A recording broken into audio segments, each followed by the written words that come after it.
Boa noite, meus caros amigos e amigas. Estamos aqui já nos preparando para fazer a nossa live respondendo as perguntas que já chegaram a nós. Hoje nós temos 31 perguntas para responder, que chegaram do Facebook, chegaram também do YouTube.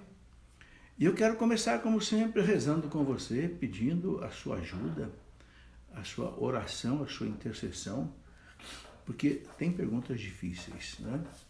E eu quero pedir a sua oração junto comigo para nós pedirmos ao Divino Espírito Santo a sua luz nessa hora, a graça e a bênção de Deus para podermos responder essas perguntas segundo aquilo que a Igreja, a Santa Igreja nos ensina, ok?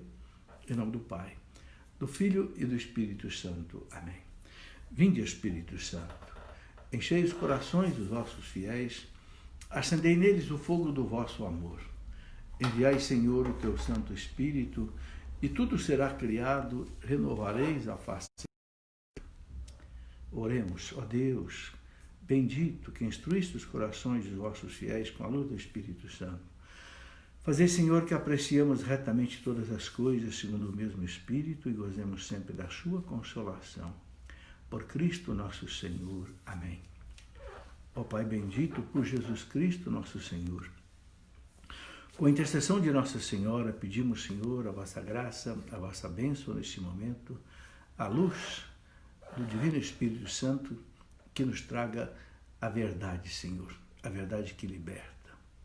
Ave Maria, cheia de graça, o Senhor é convosco. Bendita sois vós entre as mulheres e bendito é o fruto do vosso ventre, Jesus. Santa Maria, Mãe de Deus, rogai por nós, pecadores, agora e na hora de nossa morte. Amém. Glória ao Pai, ao Filho e ao Espírito Santo, como era no princípio, agora e sempre. Amém. Em nome do Pai, do Filho e do Espírito Santo. Amém.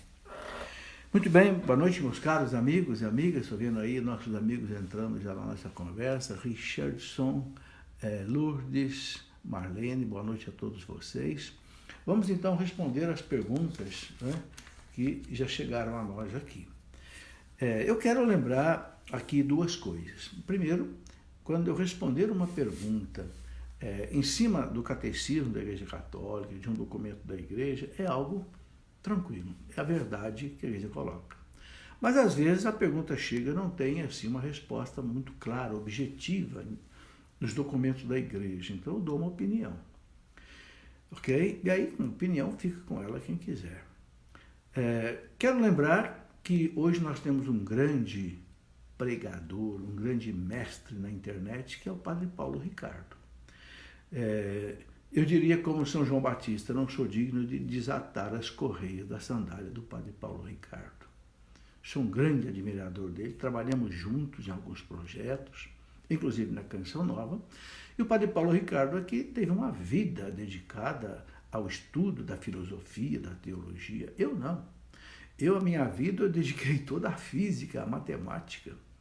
Né? Fui professor universitário de física e matemática há 40 anos. Então, o tempo que eu estudei de filosofia, de teologia, nem se compara com aquilo que o Padre Paulo Ricardo sabe. Então, eu não tenho constrangimento nenhum de dizer a vocês o seguinte: se por acaso eu disser alguma coisa aqui e o Padre Paulo disser o contrário, fique com a opinião do Padre Paulo. Porque ele é muito mais erudito do que eu. Entende? Mas eu penso que nós nos concordamos nas nossas palavras.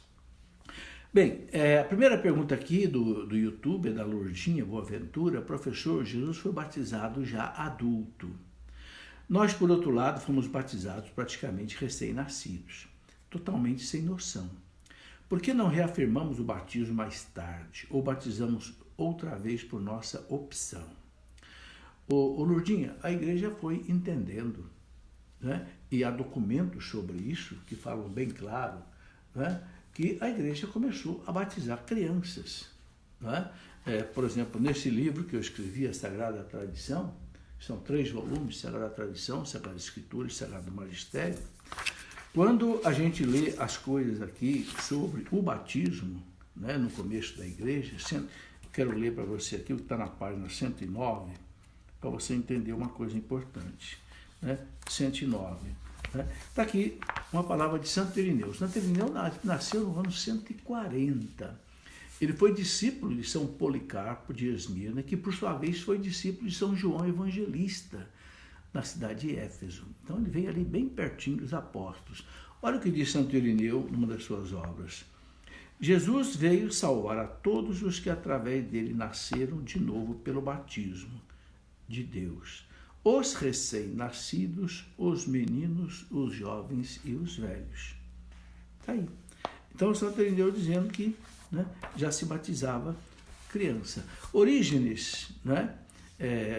Orígenes, que é um padre da igreja de Alexandria, bispo de Alexandria, ele nasceu em 184. Orígenes dizia o seguinte: a igreja recebeu dos apóstolos a tradição de dar o batismo também aos recém-nascidos.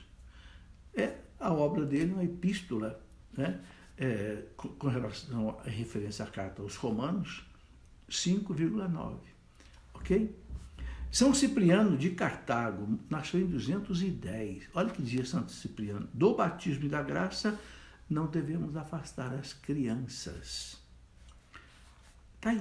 Né? Então são muitas passagens. Aqui tem passagem, por exemplo, São Gregório Nazianzeno, Santo Hilário de Poitiers, a tradição apostólica. Santo Agostinho, vamos ver essa passagem de Santo Agostinho, que é do século V, quarto e quinto. Santo Agostinho diz assim: as crianças são apresentadas para receber a graça espiritual, não tanto por aquelas que as levam nos braços, mas sobretudo pela sociedade universal dos santos e dos fiéis. Está aí. É a mãe igreja toda que está presente nos seus santos a agir, pois ela inteira que os gera e a todos, a cada um. Bom, então fica claro que a tradição de batizar crianças vem dos apóstolos, como nós vemos aqui na citação. Agora, por que batizar criança? Porque o batismo não é como você se tornar sócio de um clube, que você vai lá, entra se quiser ou não. Não. O batismo é você fazer parte do corpo de Cristo. Né? O Catecismo da Igreja fala bem claro: pelo batismo nós nos tornamos filhos de Deus. É só você olhar aí o parágrafo 1250, o parágrafo 1270 e muitos outros parágrafos. A criança que não é batizada, né, ela é filho de Deus pela natureza, pela criação, mas não é filho no filho, ou seja, adotado em Jesus Cristo como filho do Pai, adotado em Jesus Cristo, herdeiro do céu, templo da Santíssima Trindade. Entende? Então, o batismo, ele independe da idade. Quanto mais cedo você batizar a criança, melhor. Porque mais cedo ela vai ser um filho de Deus pela graça, participando da morte e ressurreição de Cristo.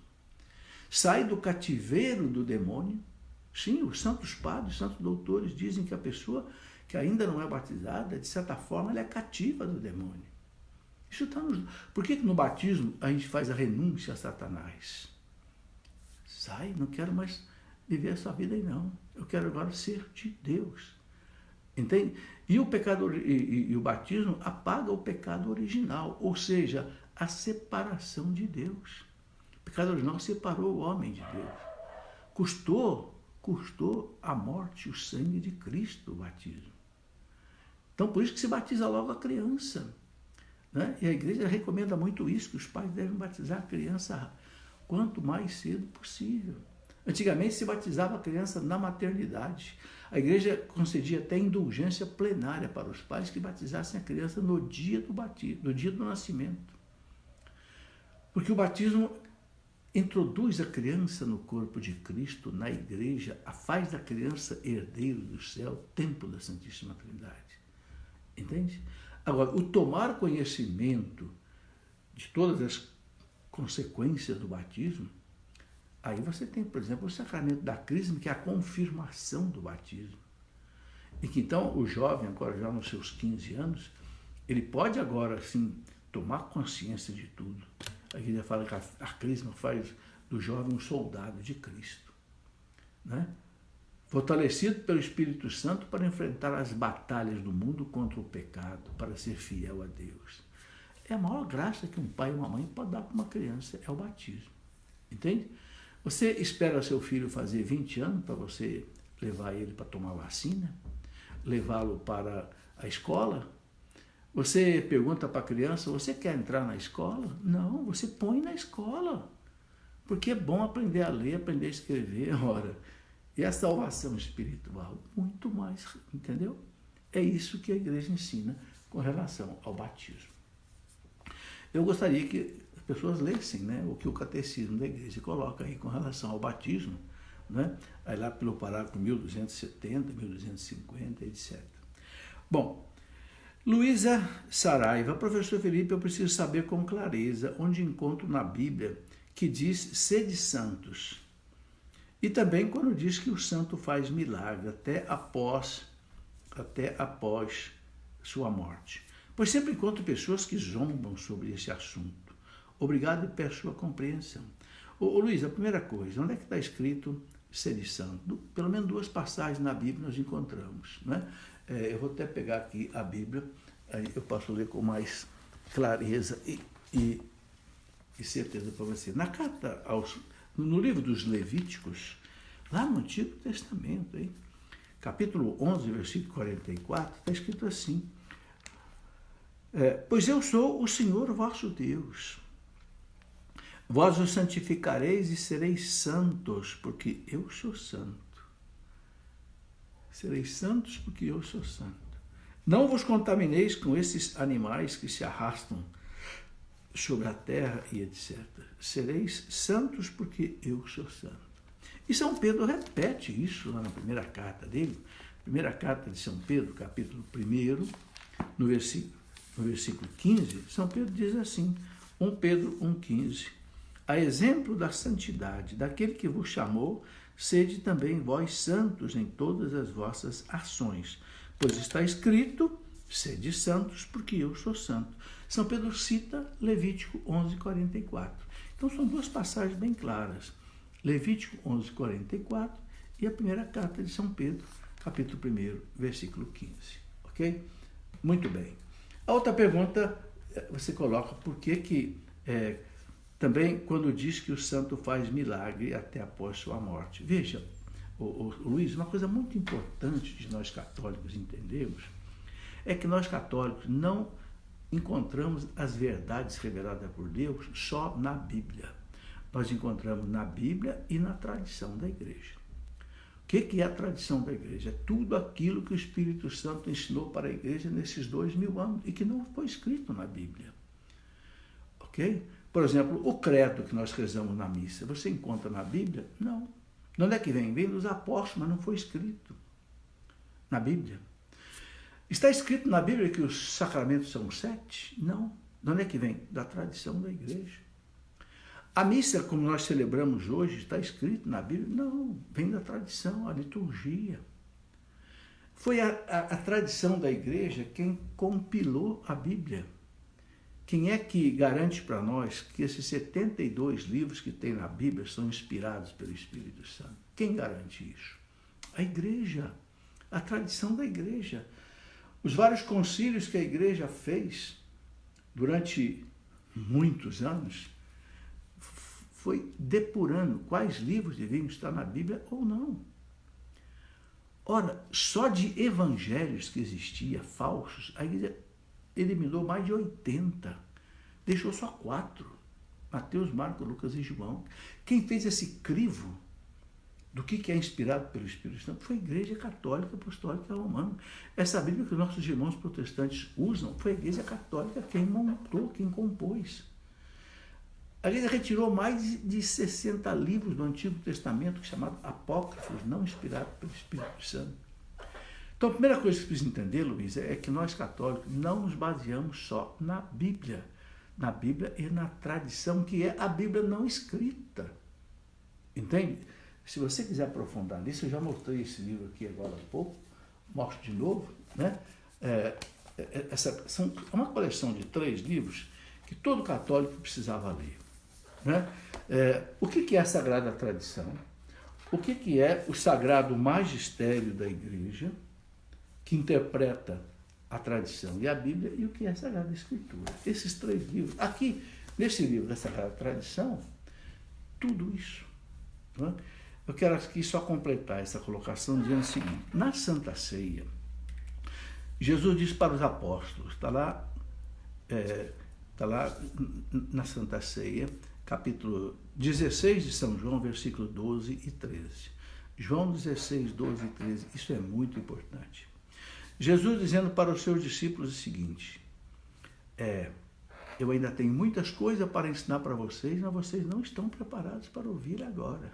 Mas quando vier o Paráclito, o Espírito Santo, o Espírito da verdade, ensinar-vos-á, veja, no futuro, ensinar-vos-á toda a verdade.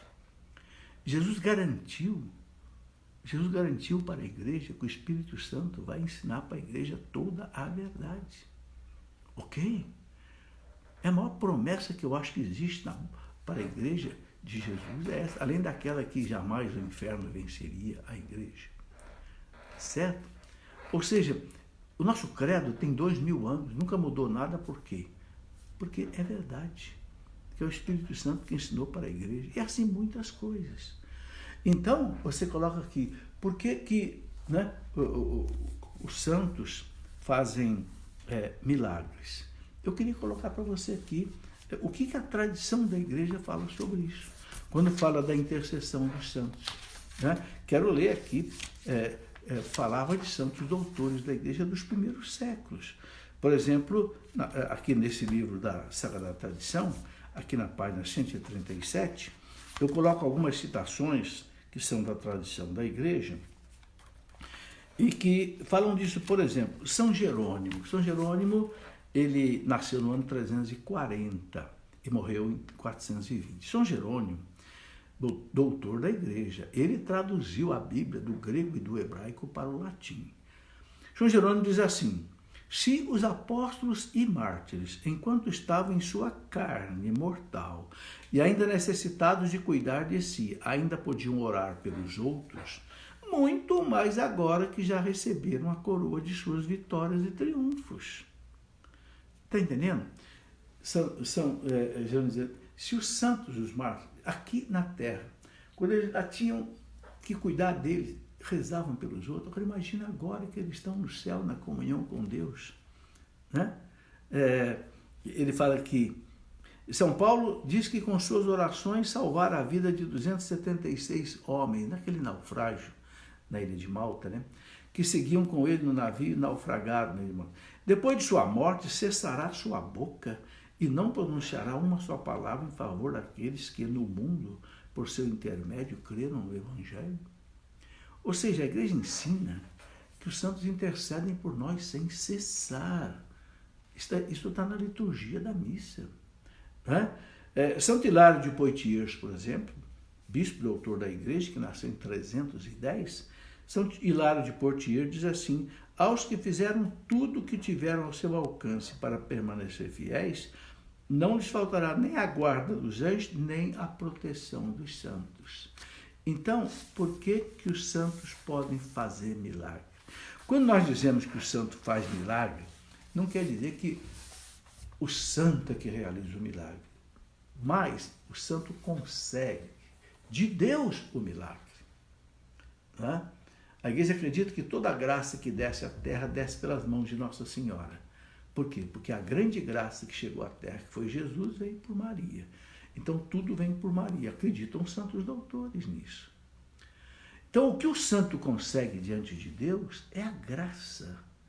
O milagre é realizado por Deus. É Deus quem faz o milagre. Só Deus tem poder sobrenatural de fazer aparecer coisas que não existem, tirar do nada. Agora, qual é o papel do santo?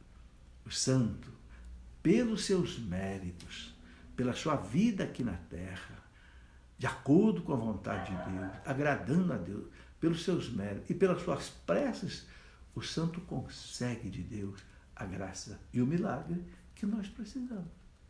É isso, entende? Esta é a nossa fé. E tem muitas passagens de santos doutores da igreja que falam sobre isso. Entende? É a nossa fé, é a nossa tradição. Agora, se as pessoas zombam de você por causa disso, deixa para lá. Eu sei que nossos irmãos protestantes separado, eles não acreditam que tem santo no céu. Eles acreditam que está todo mundo dormindo, não tem ninguém no céu, não tem nenhuma alma no céu, e que todos só vão ressuscitar, acordar quando Cristo voltar. Ora, meus irmãos, o espírito não dorme, a alma não dorme, o que dorme é o corpo. A alma é espiritual, a alma não fica adormecida, ok? Se nós vamos ser julgados diante de Deus, está lá na carta aos Hebreus, Hebreus 9, 27, vamos ser julgados diante de Deus imediatamente após a morte, vamos ser julgados diante de Deus dormindo? Não tem cabimento, né? Muito bem. Terceira pergunta é da Biomídia. Professor, pode cantar parabéns para os aniversariantes presentes antes de dar a bênção final da Santa Missa? O Biomídia, eu vejo o seguinte, não está escrito no missal romano, no rito da missa, que se possa fazer isso, não é? Então, o preferível é que se cante parabéns depois da bênção final. Encerra-se a missa, aí vamos cantar o parabéns.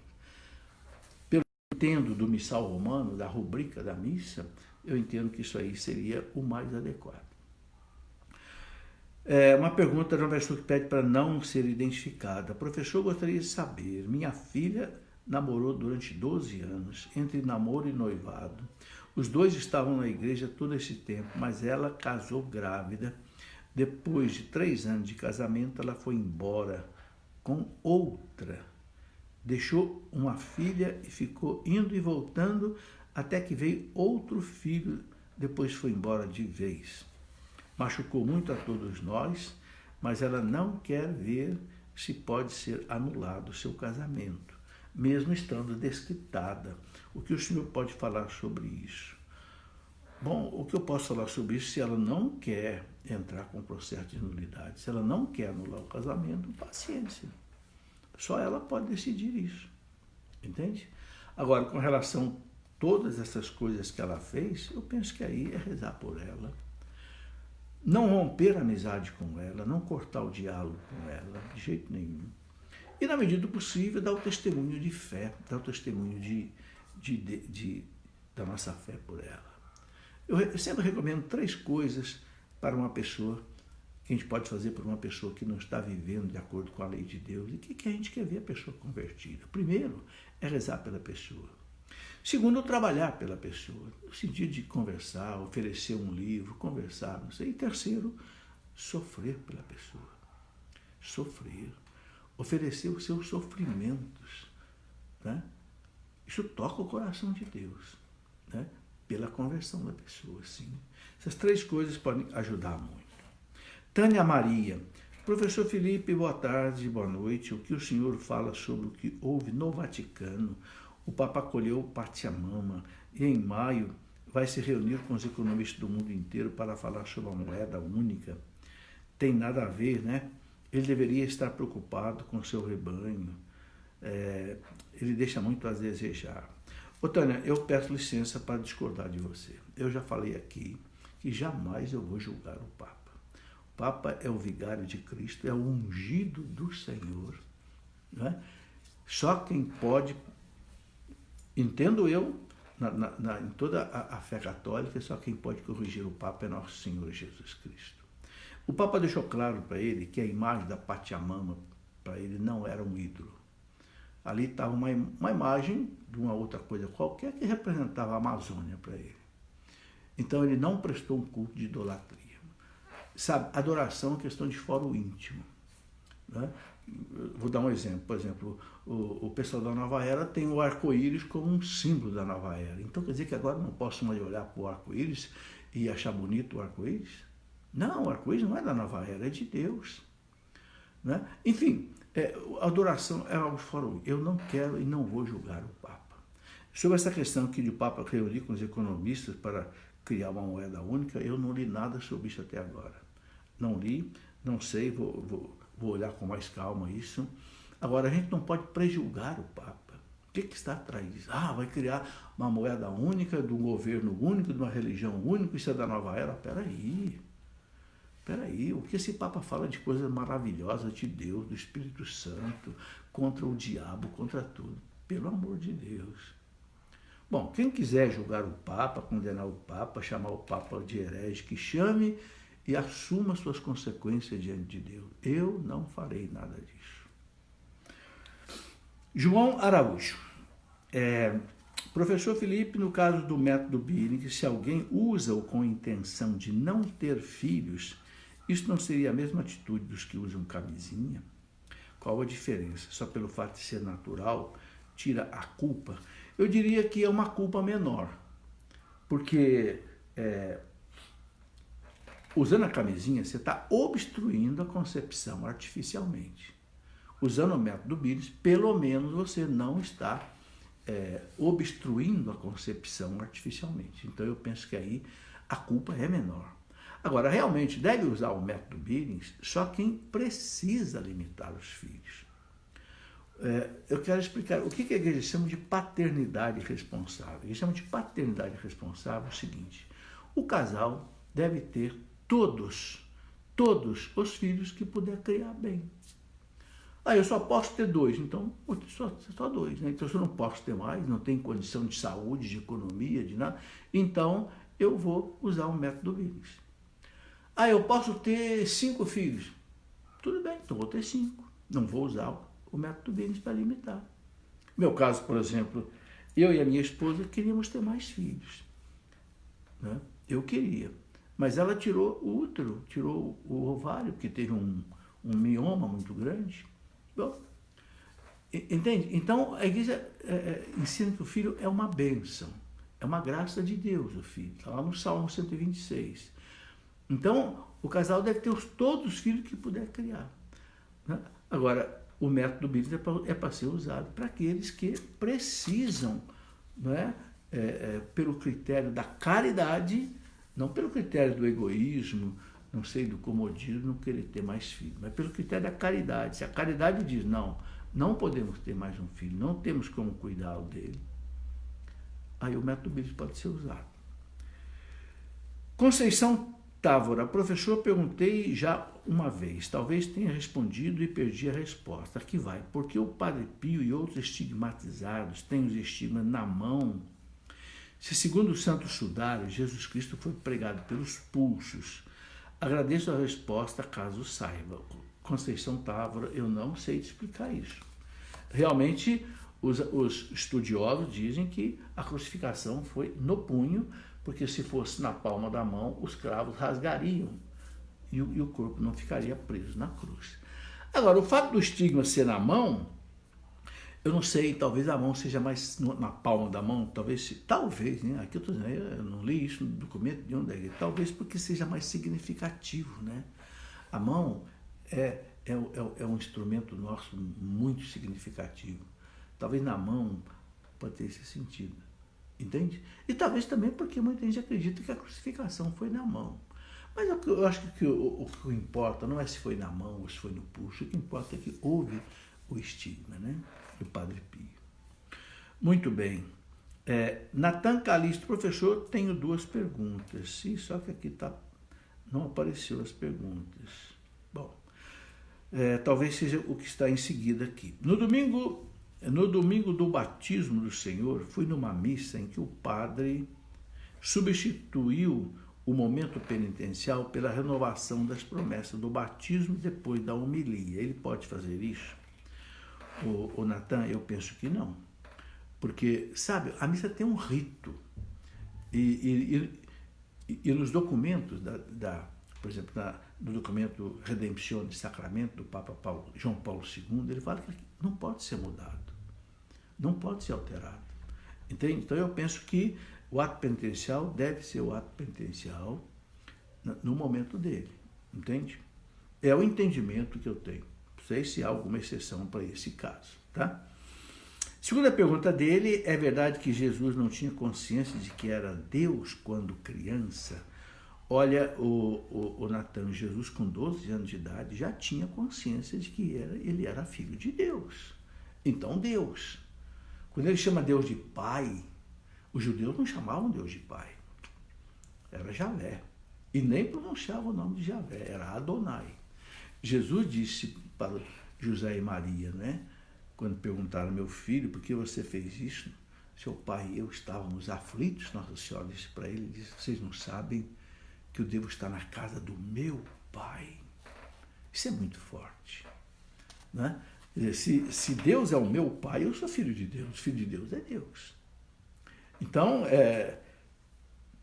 Jesus foi tomando consciência muito rapidamente da sua divindade. Né? É claro que ele mostrou essa divindade quando ele começou a vida pública, só lá nos 30 anos de idade. Porque para o judeu a maior idade era mais ou menos assim, nos 30 anos de vida pública. Então ele esperou os 30 anos. Mas certamente Jesus já tinha essa certeza da filiação divina dele. Marta Guimarães, professor, quando a pessoa é excomungada pelo Papa, já está condenada ao inferno? É uma pena de morte? Não. Ô Marta, quem pode excomungar é o bispo ou o Papa. Né? A excomunhão não é uma condenação definitiva. Não, a igreja pode suspender a excomunhão. Por exemplo, uma pessoa que praticou um aborto católica, ela automaticamente ela é excomungada. Mas se ela se confessar, procurar um padre arrependido, o padre pode levantar a excomunhão. O Papa autorizou qualquer sacerdote a poder suspender a excomunhão no caso do aborto, se a pessoa estiver arrependida e quiser se confessar. Então, a excomunhão pode ser levantada, de qualquer pessoa pode ser levantada. Entende? Por exemplo, uma pessoa que agride o Papa automaticamente está excomungada. Mas se ela depois se arrepende, não sei, pede perdão, certamente o Papa vai conceder a retirada da excomunhão. Então, a excomunhão não é um castigo definitivo. Eu comparo a excomunhão, sabe, com a criançada brincando, tal, de repente faz uma arte lá, a mãe pega, tira, põe de castigo no quarto, tira da brincadeira. Vai ficar mordido, né? Mas vai ficar pensando. Entende? Então, a excomunhão é também uma correção, um corretivo, né, para que a pessoa volte. Se ela se arrepende, se ela pede perdão, ela pode ser libertada da excomunhão. Vitor Teles, professor, já leu O Jardim das Aflições? Eu não li, Vitor, eu acho que é do Olavo de Carvalho, se não me engano, né? Mas eu não li ainda não. Carlos, professor, a Igreja Católica é infalível? Há algum dogma que conteste esta infalibilidade, que conste esta infalibilidade? Sim, Carlos. A infalibilidade Cristo deu para a Igreja. Tanto é que o Catecismo da Igreja, no parágrafo 890, ele fala assim, Cristo, para que a Igreja, deixa eu ler porque isso aqui é muito importante, né? O Catecismo da Igreja, vou pegar aqui, parágrafo 890, né? Ele fala assim, vale a pena a gente ler aqui, ele fala, Cristo dotou os pastores do carisma da infalibilidade em matéria de fé e de costume. Está aí. Né? Aqui em cima ele fala, Cristo quis, no parágrafo 889, Cristo quis conferir à sua igreja uma participação em sua própria infalibilidade, ele que é a verdade. Isso para quê? Para que a igreja mantenha a sã doutrina intacta. Porque se a doutrina for corrompida, nós perdemos a verdade. Perdendo a verdade, perde a salvação. O Catecismo fala no parágrafo 851 que a salvação está na verdade. Então, para que essa verdade seja preservada, Cristo concede à igreja essa infalibilidade. Só, veja bem, em termos, ele fala aqui de fé e de moral, ou seja, de doutrina. A igreja não é infalível se ela falar de matemática, de física, de astronomia, não. Mas se ela fala de doutrina, o magistério da igreja tem a segurança do Espírito Santo. Onde é que eu já citei aqui hoje, Jesus dizendo para os apóstolos na Santa Ceia, Evangelho de São João, capítulo 16, versículo 12 e 13. Eu ainda tenho muitas coisas para ensinar para vocês agora, mas vocês não estão preparados para ouvir agora. Quando vier o Espírito Santo, ensinar-vos-á toda a verdade. Repara bem, toda a verdade. Olha esse advérbio aí que é muito importante. É uma promessa de Cristo. Alguém tem coragem de dizer que essa promessa não se cumpre? o Espírito Santo ensinar-vos-á no futuro, no caminhar da igreja, toda a verdade. Isso é muito bonito, meus irmãos. E fortalecendo ainda isso, nós temos aquela passagem de Jesus, último versículo do Evangelho de São Mateus, Mateus 28, 20, quando Jesus fala para os discípulos: eis que eu estou convosco todos os dias até o fim do mundo. Eis que eu estou convosco todos os dias até o fim do mundo. Será que Jesus, estando com a igreja, ele vai deixar a igreja errar o caminho da salvação? Ah, não. São promessas muito fortes, né? Jesus fala muito forte sobre isso. E a gente tem uma prova histórica disso, né? A igreja já teve 266 papas. Nunca um papa cancelou o ensinamento doutrinário de um papa anterior. Que coisa bonita. Nós temos um credo que tem 2000 anos, nunca foi alterado. Ele foi explicado melhor no credo niceno constantinopolitano, né? Que explicou melhor o símbolo dos apóstolos, o credo mais enxuto que nós rezamos, mas não mudou nada, tá certo? Nós temos aí 21 concílios ecumênicos, nunca um concílio ecumênico da igreja mudou algo de um concílio anterior. É a prova da infalibilidade da igreja, né? Muito bem. Aqui, Maria Célia Grativo. Professor, Padre Paulo Ricardo disse que quando morremos, somos logo julgados. É verdade, está lá escrito na carta aos Hebreus, Hebreus 9, 27, está escrito assim, né? Está determinado que cada um morra uma única vez, não existe reencarnação, e em seguida vem o juízo. Então ela fala aqui, a Maria Célia fala aqui, então somos julgados para o inferno ou para o purgatório, ou então também para o céu, né? Então rezamos pelos falecidos, é em vão. Meus pais não tinham vida com Jesus, meus irmãos também. Então, eles já estão no inferno? Não, Maria Célia, assim, não é assim também, né? A gente tem que rezar por todos os nossos parentes que já morreram. Rezar pela salvação deles, né? Por quê? Porque para Deus, meus irmãos, não existe o tempo. Para nós existe passado, presente e futuro. Não, para Deus tudo é presente. Uma oração que eu faço hoje, pelo meu pai que já morreu, minha mãe que já morreu, que para nós é passado, para Deus é presente. Não sei se você entende isso.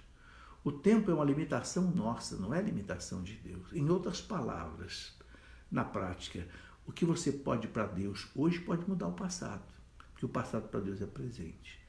Entendeu? E a igreja nunca diz o nome de um condenado.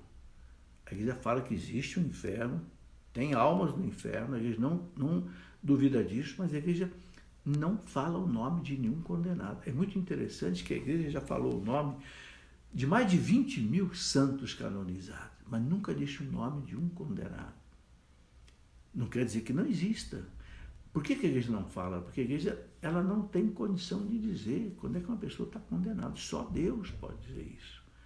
Então, nós nunca podemos desistir de rezar pela salvação dos nossos que já morreram. Rezar pela alma deles. Ok?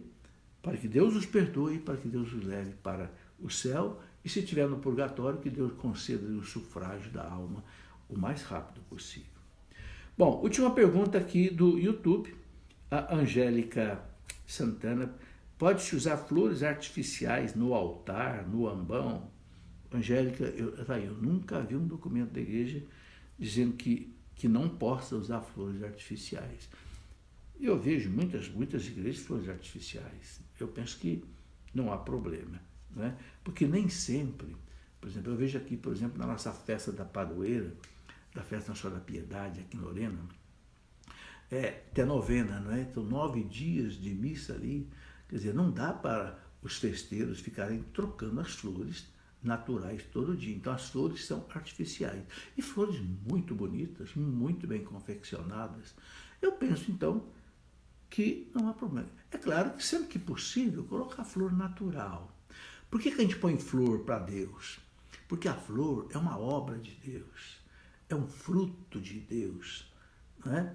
Então nós oferecemos para Deus aquilo que Ele nos dá de graça, o fruto da terra, do trabalho do homem.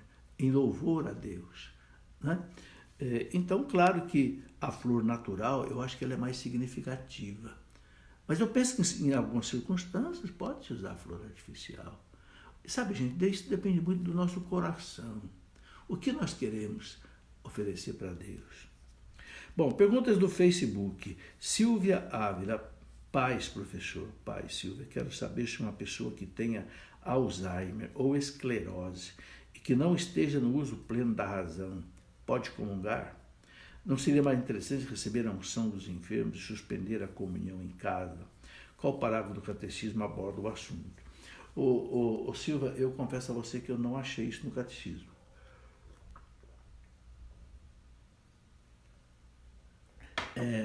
Eu sei que a igreja recomenda o seguinte: quem é que pode comungar?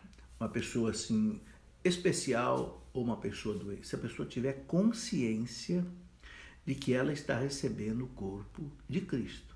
Uma criança, por exemplo. Uma criança, vamos dizer, uma criança que tem o síndrome de Down. Ela pode entender que aquilo ali, o que a igreja fala, que o pão dali é diferente do pão da padaria.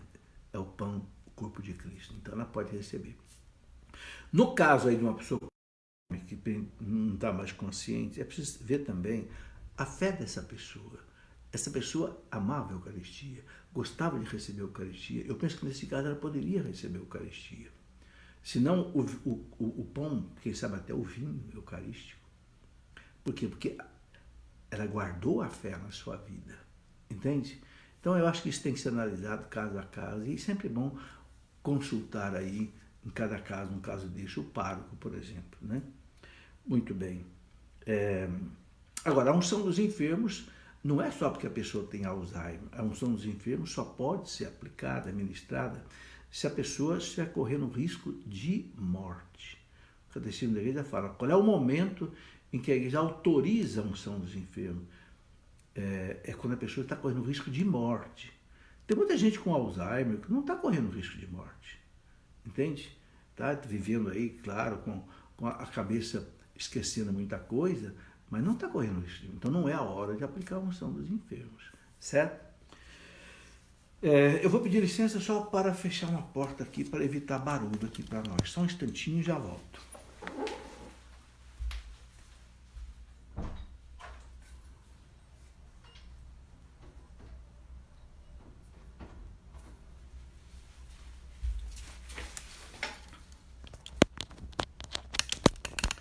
Muito bem.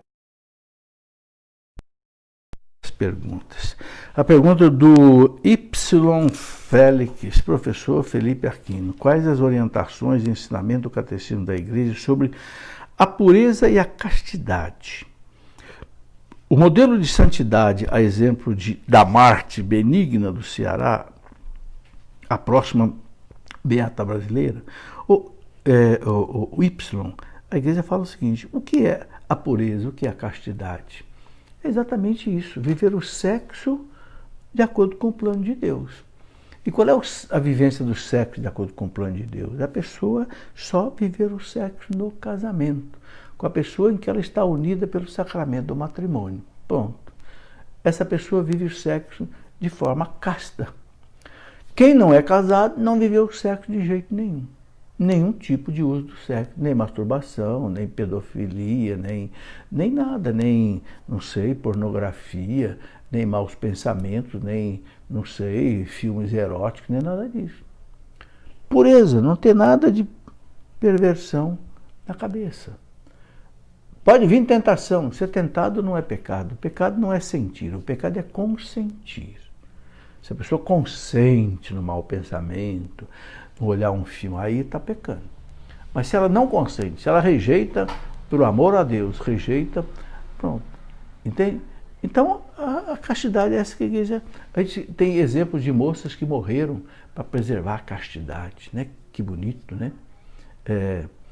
Coisa bonita, quantas jovens morreram, preferiram morrer do que se entregar, né, na mão de um homem. Está cheio de exemplos de mulheres aí na vida da igreja, né? É o brilho da castidade que leva a pessoa até a santificação. Aí eu diria, é uma defesa heróica da castidade. Heróica. Nem sempre a mulher que é estuprada, ela consegue se livrar do estupro. Ok? E ela não comete pecado nenhum, claro. O pecado é do estuprador. Agora, há algumas pessoas mais agraciadas por Deus que conseguem até ir à morte para evitar um estupro, né? Santa Maria Goretti, por exemplo, e outras jovens aí, né? Tantas jovens que passaram por isso na igreja. Bem, pergunta do José Nunes Júnior. Boa noite, professor. Boa noite, José.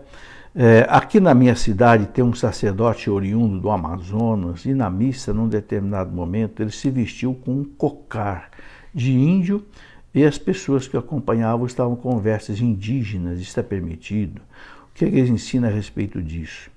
Bom, o que a igreja ensina, José Nunes, é que o padre tem que se paramentar. Agora, qual é o paramento que a igreja diz que o padre tem que usar? O padre tem que usar, né, a túnica branca, tem que usar a estola e tem que usar a casula. O celebrante principal deve usar a casula. Não, a igreja não fala mais nada de vestes, né, paramental, né, que use cocar ou use outras coisas. Eu acho que essas coisas são invenções que as pessoas colocam sem a devida autorização da igreja, penso eu. Porque não está, né, no rito dos paramentos da igreja. Américo Vicente Júnior. Professor, reza o texto, mas uma dúvida. Na Bíblia fala sobre orações sem repetições. Tanto é que Jesus ensinou a oração do Pai Nosso. Então, onde entra aí o rosário? Existe conflito entre um e outro? Não existe, o Américo. Quando Jesus fala que a gente não deve fazer oração repetitiva, é uma oração assim, meio mágica, meio um tipo mantra, entende? Eu fico repetindo só uma coisa, sem falando com a boca aquilo que o coração não está falando, não está rezando. Ora, Jesus mandou pedir, batei, buscai. Jesus manda insistir na oração, contou várias parábolas, né? Aquela parábola, por exemplo, daquele vizinho que bateu na porta do outro meia-noite pedindo pão, e o vizinho lá de dentro disse, não, já estou dormindo, não me amole. O que Jesus disse? Aquele que está pedindo, se ele continuar batendo, o outro que está lá dentro, se não atender por bem, vai atender para não deixar de ser incomodado. Ora, o que Jesus está dizendo? Temos que fazer isso com Deus. Pedir de novo, pedir outra vez, pedir sempre. Por que Deus gosta disso? Porque quando você pede, você manifesta fé. É que aquela criança que sabe que o pai tem um dinheiro para dar para ele. Então ele fica apurrinhando o pai. Porque ele sabe que o pai tem o dinheiro. Entendeu? Ele não vai ficar apurrinhando o irmão, porque ele sabe que o irmão não tem dinheiro. Mas o pai, ele sabe que tem. Você entendeu? Mostra fé. Agora, a igreja recomenda a oração do texto. Todos os papas recomendaram. Agora, o importante o que é? É rezar com o coração. Cada Ave Maria, cada Pai Nosso, a contemplação de cada mistério, que são o mistério da paixão, tem um sentido profundíssimo, né? Alguém um dia me disse, por que não basta uma Ave Maria só? Eu digo, peraí, quando você vai almoçar, você come só um grãozinho de arroz? Por que você come uns 500 grãozinhos de arroz? Por que você não come um grãozinho de arroz só? Porque um grãozinho de arroz só não sustenta. Você entendeu? Está aí porque a gente reza o rosário. Porque cada Ave Maria você consegue graça e mais graça e mais graça diante de Deus. Ok? É a nossa fé, é a fé da igreja. Ok? Gislene Oliveira. Sempre vejo o senhor na missa. As lives são ótimas, ajudam muito. Eu faço uma live todo dia, mais ou menos às 7h30, 7h40, sobre o Evangelho do dia. Gostaria de saber como não perder o sentido da vida diante de tantas tribulações que enfrentamos.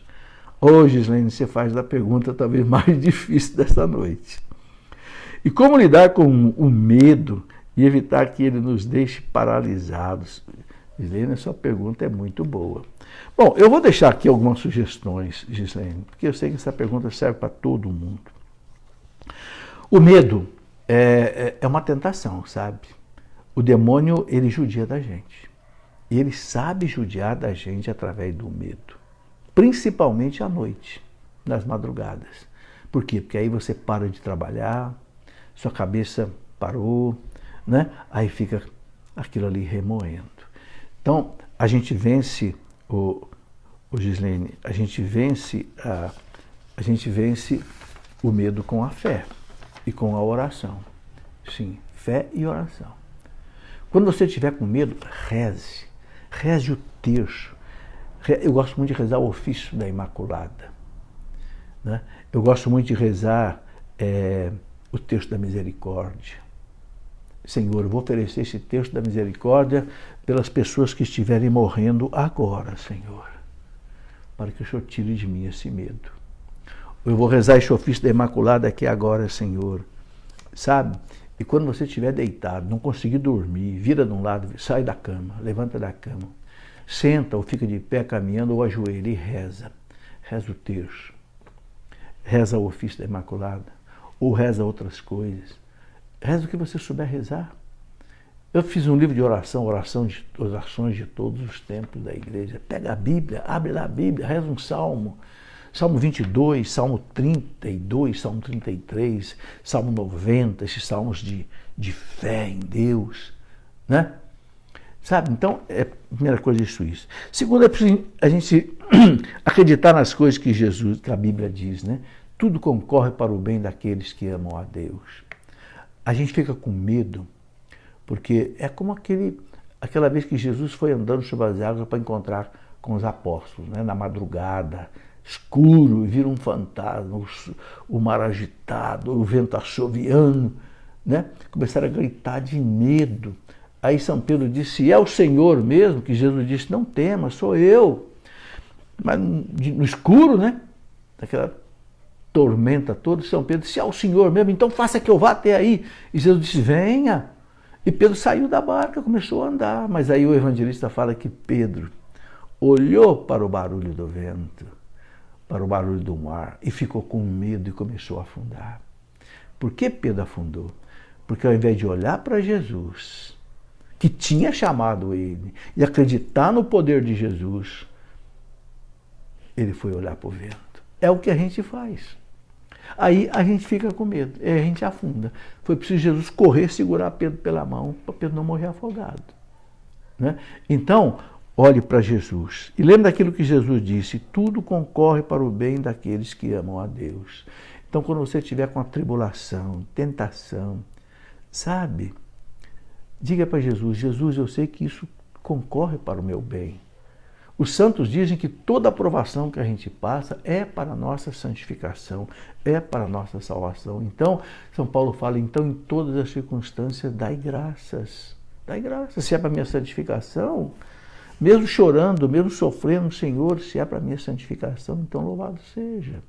Não pelo mal que eu estou sentindo, que eu estou passando, mas pelo bem que o Senhor vai tirar daí. Isso é uma coisa muito importante. Ninguém deve amar o sofrimento em si. Não. Nós amamos o sofrimento pelo bem que Deus sabe tirar do sofrimento. Deus sabe transformar o mal em matéria-prima de salvação. Né? Depois, né, o livro do Eclesiástico, lá no capítulo 2, fala assim, aceita tudo o que te acontecer. Aceita na fé. Estou passando por essa hora difícil, essa tribulação, essa doença. Vai passar, aceito na fé, Jesus. Entende? É essa fé que faz... São João fala, lá na carta dele, primeira carta de São João fala, esta é a vitória que vence o mundo, a nossa fé. Esta é a vitória que vence o mundo, a nossa fé. Então, gente, não pense que eu tenho uma fé extraordinária, não, que eu não passe por isso. Não, eu passo sim. Mas eu faço exatamente o que eu estou dizendo para você. A minha defesa, a minha luta contra o medo, é isso aí. E o demônio, ele é sagaz, ele é sutil, ele sabe colocar na nossa imaginação o medo. Então, aí outra coisa muito importante, consagre a sua imaginação a Deus. ao Pai, ao Filho, ao Espírito Santo, a Nossa Senhora, a São José. Consagre, entende? Diga, Espírito Santo, toma conta da minha cabeça, da minha mente, dos meus pensamentos, da minha imaginação. Vitor Hugo dizia que a imaginação é a louca da casa. Se você não segura a imaginação, ela quebra tudo, é que nem um macaco em casa de louça. Ele vai quebrar tudo. Você entendeu? Então, peça a Deus, né? Diga para Deus quando você estiver sofrendo, o Senhor está no comando. Eu creio que o mundo está nas tuas mãos, o Senhor está no comando, tudo isso vai passar, né? E ofereça todo esse sofrimento que você estiver passando, ofereça tudo isso a Deus pela salvação do mundo, pela salvação das pessoas, a salvação da sua família, a sua salvação. Não perca uma gota de sofrimento. Ofereça a Deus, né? O sofrimento. E lembre daquilo que Jesus disse, né? Jesus disse que todos os fios de cabelo da nossa cabeça estão contados. Nenhum fio de cabelo cai da nossa cabeça sem que Deus permita. Ora, se Deus não permite cair um fio de cabelo sem Ele saber, Ele não permite que outras coisas aconteçam, né? Aqueles que amam a Deus. Então é muito importante isso, use a sua Bíblia, reze, né? Eu quero colocar mais uma coisa, não sei se você conhece o texto de São José. São José, valei-me, São José, valei-me. Valei-me contra quê? Contra as... Né? A gente começa rezando o texto, glorioso São José, né? A gente começa a dizer que o anjo do Senhor o livrou de todas as aflições e tentações. Livrai-nos, São José. Valei-nos, São José. São José, valei-nos. Reze 50 vezes isso com o texto na mão. Né? Sabe? Valei-nos, São José. Tá aí. Outra pergunta, vamos em frente, né? Essa pergunta aqui, deixa eu me lembrar quem foi que fez, porque são tantas perguntas aqui, né? É da Gislene. Agora, a Helenita Lopes diz assim, Felipe, bom dia, boa noite, a paz. Nas missas ou encontros estão inserindo muito as músicas evangélicas, confesso que são lindas, mas muitos de seus autores menosprezam a Santa Igreja Católica. O que poderia ser feito, uma vez que temos tantas músicas consagradas de nossa religião? Helenita, eu acho que nós temos que cantar música católica, porque a música católica ela é feita dentro do espírito da liturgia. Os protestantes não têm liturgia, então a música dele não é litúrgica. Então eu acho que a gente não deve usar uma música protestante, por bela que seja, numa liturgia. Pode usar nos shows, pode usar, né, eu diria até em grupo de oração, mas na missa, não, na missa, sabe, cada parte da missa exige um tipo de música litúrgica. A gente valoriza muito, inclusive, o canto gregoriano, a música, né, sacra, entende? E protestante não tem isso, né? Muito bem. Aline Vicente. Sou catequista e professora de ensino fundamental e queria saber do senhor algumas dicas e livros que posso ler para evangelizar meus catequizandos e alunos. Deus o abençoe imensamente. Obrigado, Aline. Aline, tem muita coisa. Olha, eu mostrei aqui esses 3 livros, né? Sagrada Escritura, Sagrada Tradição e Sagrado Magistério. Eu penso que é para ter uma boa formação do que é ser católico, né? Depois eu escrevi um outro livro, Aline, que eu chamei de Por que Sou Católico? E tem um livro maravilhoso, daqui nessa estante aqui atrás de mim, chama-se Construir o Homem e o Mundo. É um livro de um padre francês chamado Michel Coat. Extraordinário. Esse livro eu leio desde que eu tenho meus 13 anos de idade. De verdade. Um padre salesiano colocou esse livro na minha mão. Construir o Homem e o Mundo. Construir o homem para que o homem, né, construído em Deus, ele construa o mundo também em Deus. Chama-se Construir o Homem e o Mundo. Sabe, eu sugeria a você que entre aí no site da nossa editora Cleofas, cleofas.com.br, e temos também a loja.cleofas.com.br. Você vai ver aí mais de 100 livros, que é só para a formação católica. Aí, conforme a sua necessidade, você vai se alimentando, entende?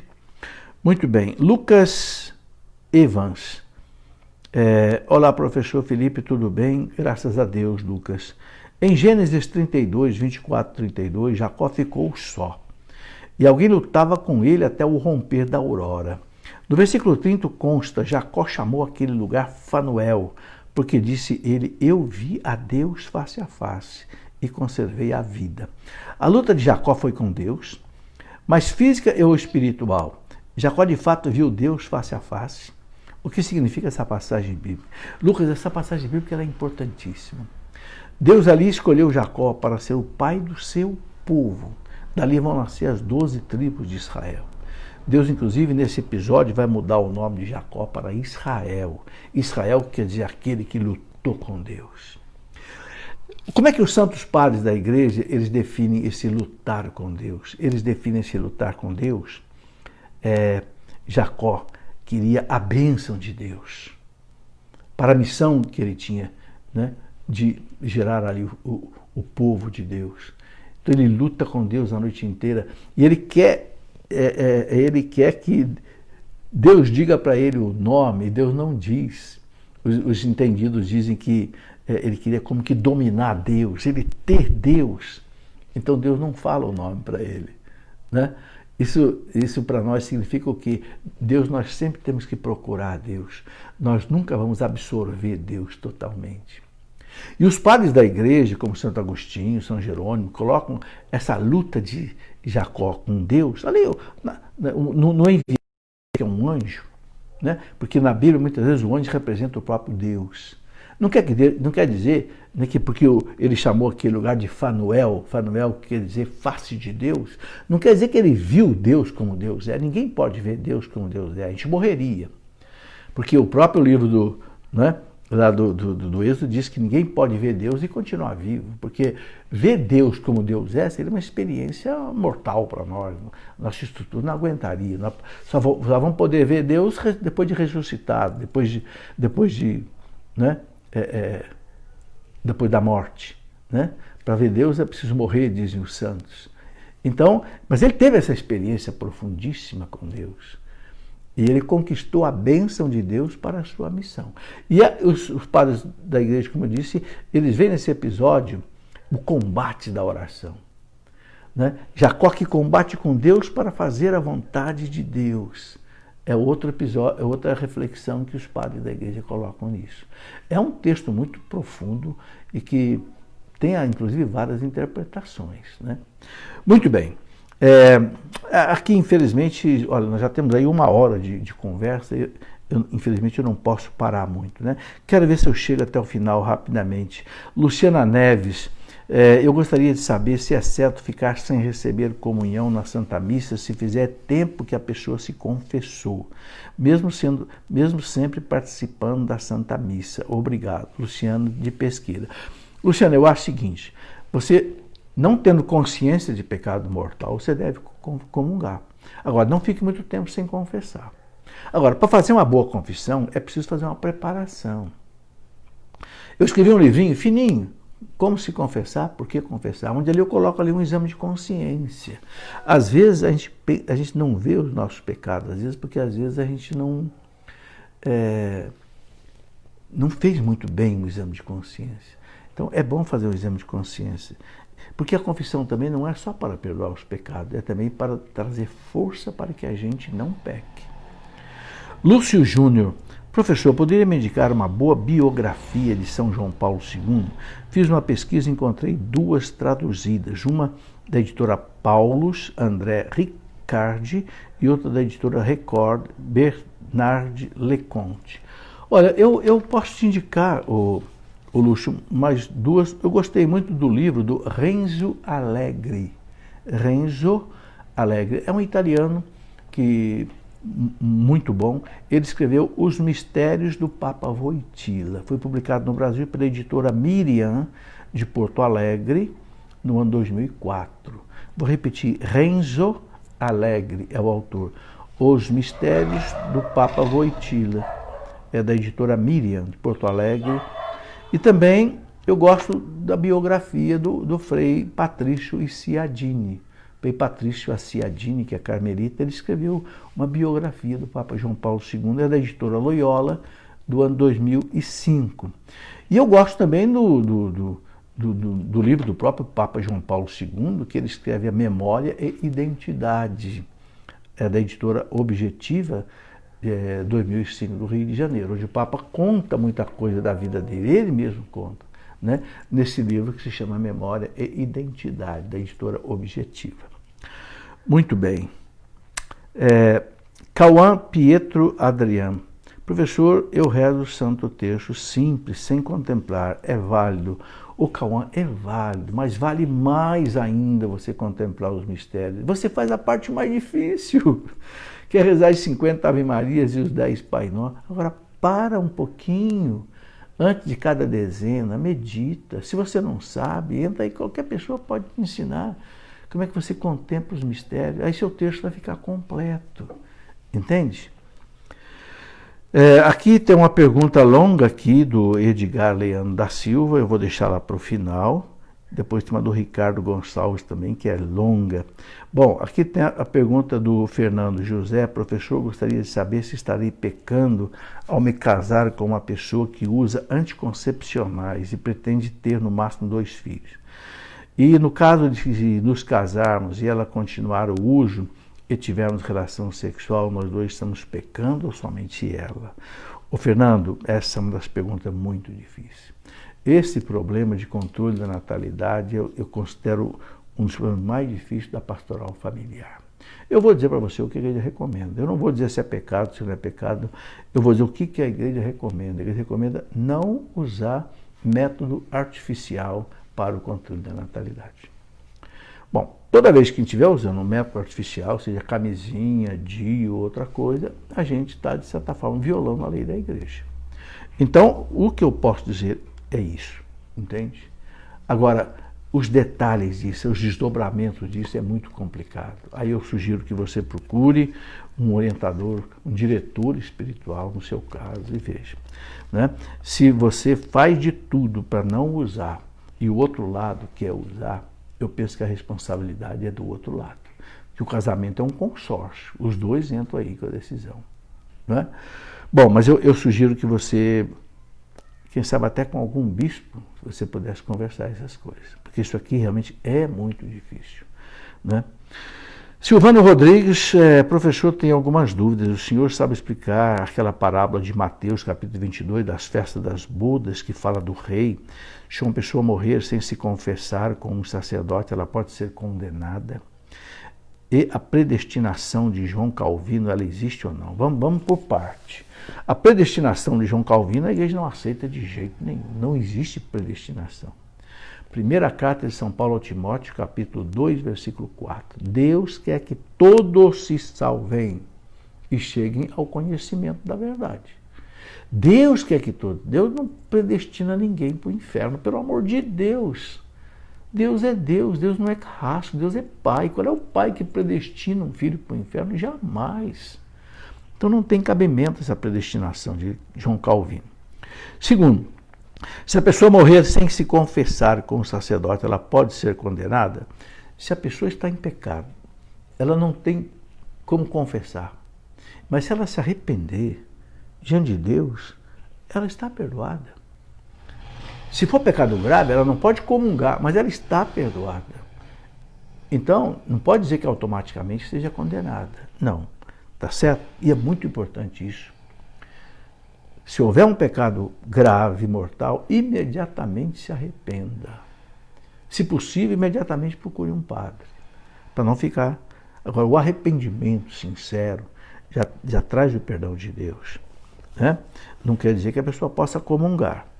Bom, aqui ele fala da parábola de São Mateus, capítulo 22, aquela parábola do rei. O rei que quis celebrar as bodas do seu filho. Olha, o que é isso? É o pai que quer celebrar a festa do céu com todo mundo. As bodas do Cristo com a igreja é o céu. Mandou chamar os convidados não vieram. Então ele mandou os seus empregados irem pelos caminhos, trazerem quem encontrasse. Coxo, aleijado, cego, traz, eu tenho que encher a minha casa. Isso mostra o quê? O que os especialistas dizem? Que Deus quer chamar todos à salvação. Mas muitos não querem, paciência. Muitos preferem a si mesmos, preferem o mundo do que Deus. E nós estamos vendo isso aí, quanta gente está de costas para Deus, paciência. Né? A casa se encheu, mas tinha alguns que não tinham a veste nupcial. O que os santos encaram com essa veste nupcial? São pessoas que estão na igreja, mas não vivem a caridade, ou não obedecem à lei de Deus, então não tem a veste nupcial. Entende? Então o que a palavra quer dizer?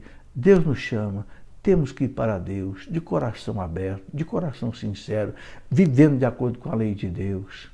Sabe? Se a gente erra, se confessa e continua caminhando com Deus. É o sentido assim geral da parábola, tá? Infelizmente o nosso tempo aqui hoje é pequeno, não dá para a gente desdobrar muita coisa, né? Mauro Souza, professor, Maria é imaculada, sem pecado original, como explicar isso?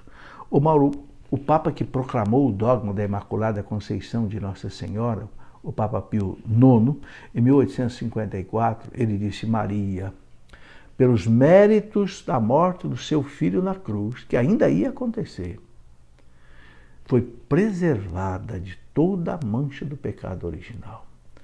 Então, todos nós trazemos o pecado original. O que é o pecado original? É a consequência daquele não que Adão e Eva disseram para Deus no paraíso.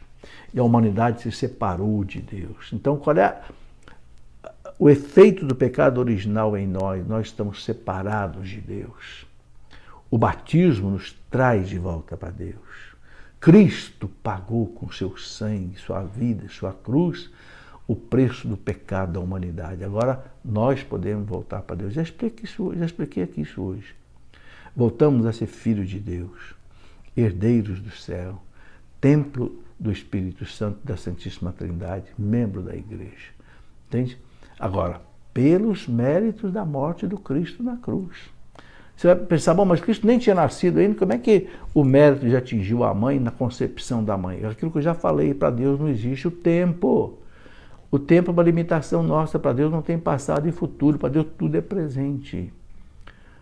Entende? Para nós, o Cristo não tinha nascido e morrido, mas para Deus ele já era realidade para Deus. No tempo, né? O Karl Rahner, um teólogo famoso, ele dizia assim, que Deus é um instante que não passa. Difícil entender, né? Um instante que não passa, é só presente. Entende?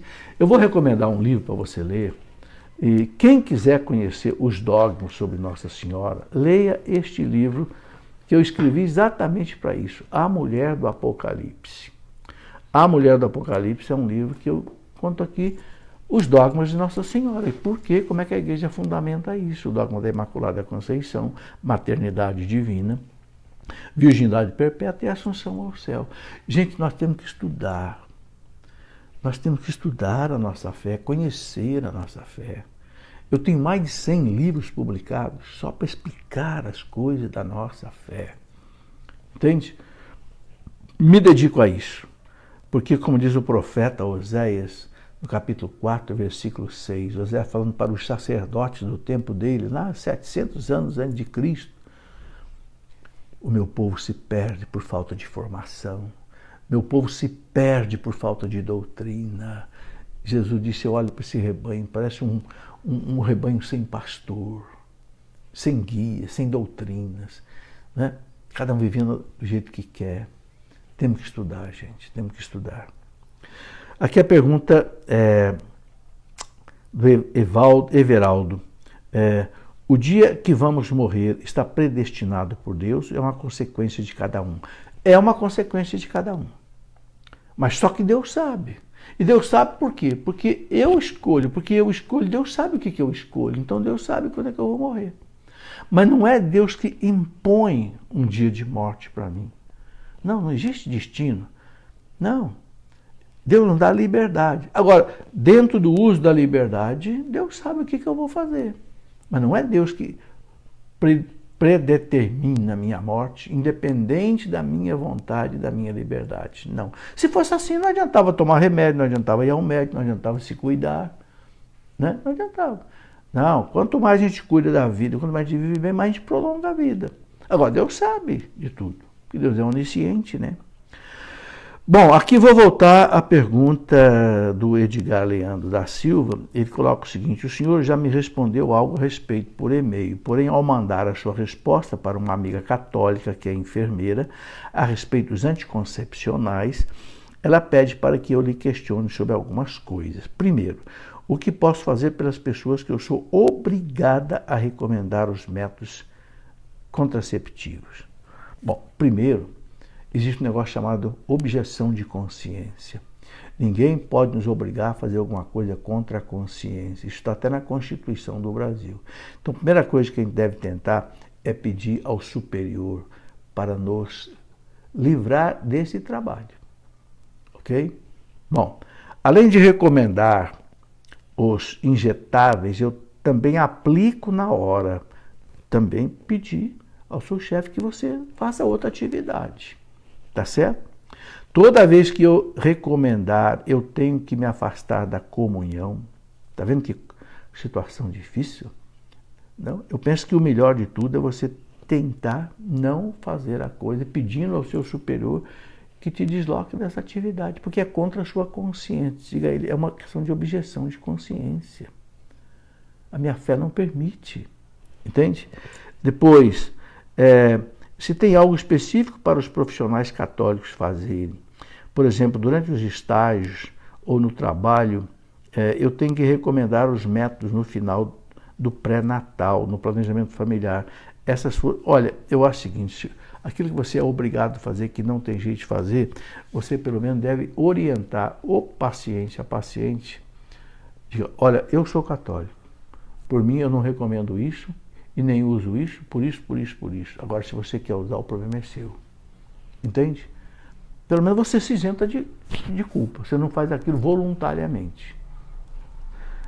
Eu digo, essa questão é uma das questões mais difíceis hoje da pastoral familiar.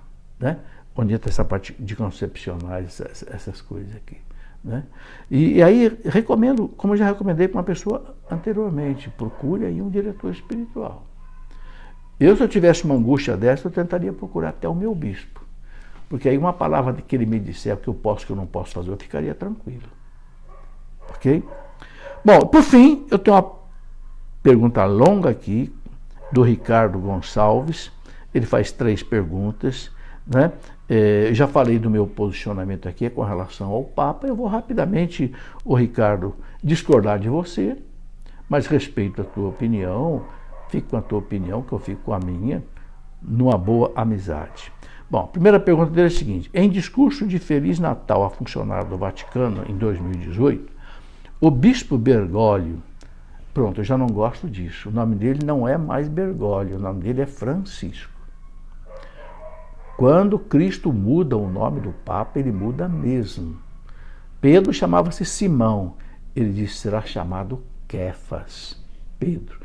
Eu acho, Ricardo, é falta de respeito, ficar chamando o Papa de Bergoglio. O nome dele é Francisco. Dado por Deus. Ele escolheu Francisco, mas Deus sela isso. Por que nenhum Papa chama-se Pedro, Pedro II, Pedro III? Porque, na verdade, todos eles são Pedro. Tu és Pedro, tu és Francisco. Então ele fala que o bispo Bergoglio negou o dogma da Imaculada Conceição ao dizer textualmente e claramente que Nossa Senhora não nasceu santa, ou seja, nasceu com o pecado original. O Papa não disse que Nossa Senhora nasceu com o pecado original, não disse isso.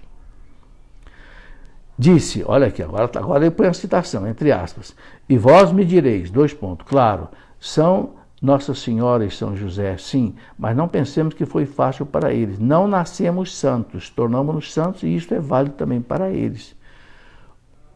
O que o Papa quer dizer é que Nossa Senhora também foram tentados e tiveram que lutar contra a tentação, claro, mas o Papa não está negando o pecado original. Eu não vi, na minha interpretação, não há uma negação. O Papa celebra a festa da Imaculada Conceição, como é que ele nega a Imaculada Conceição de Nossa Senhora? Você celebrou a festa da Imaculada Conceição no dia 8 de dezembro. Não tem sentido. Né? Depois, ele coloca uma segunda pergunta aqui. O senhor defende bravamente que Bergoglio não autorizou culto a Pachamama, que também é um demônio para muitas seitas. Bom, essa questão de Pachamama eu já falei aqui. Né? Para o Papa não era um ídolo, Ele não estava ali adorando, entendeu? E para ele era apenas um símbolo que representava a Amazônia. Eu não vou entrar no mérito da questão do foro íntimo do Papa, e muito menos vou julgar o Papa, e muito menos vou ficar chamando o Papa de Bergoglio, Ricardo. Discordo de você nisso, com toda a nossa amizade, discordo. Para mim o Papa é Francisco. E terceiro, o Ricardo coloca essas coisas que ferem a Igreja desde o Concílio Vaticano II, não estão de acordo com a mensagem de Nossa Senhora em La Salette, em que ela diz que os sacerdotes se tornariam impureza pura e que Roma apostataria da fé, ou Nossa Senhora mentiu. Só que tem uma coisa, Ricardo, Nossa Senhora não fala que o Papa vai apostatar. Eu nunca li uma mensagem de Nossa Senhora, nem de La Salette, nem de Fátima, nem de Lourdes, nem de Medjugorje, dizendo que o Papa vai apostatar. Eu creio que possa haver sim, padres apóstolos, até bispos apóstolos, mas não consta que um Papa seja apóstolo. Bom, Ricardo, eu sei que muita gente pensa aí como você, tem muita gente brava com o Papa, eu não vou entrar no mérito da questão, eu só quero dizer que eu não vou julgar o Papa de jeito nenhum, não vou condenar o Papa de jeito nenhum.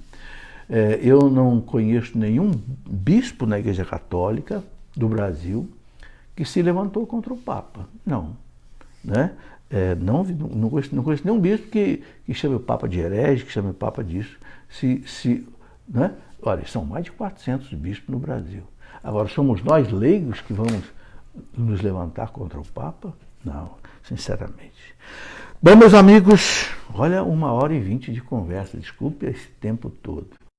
Peço até desculpa por eu ter esticado muito a nossa conversa hoje. Mas fique com Deus, que Deus abençoe todos vocês. Em nome do Pai, do Filho e do Espírito Santo. Amém.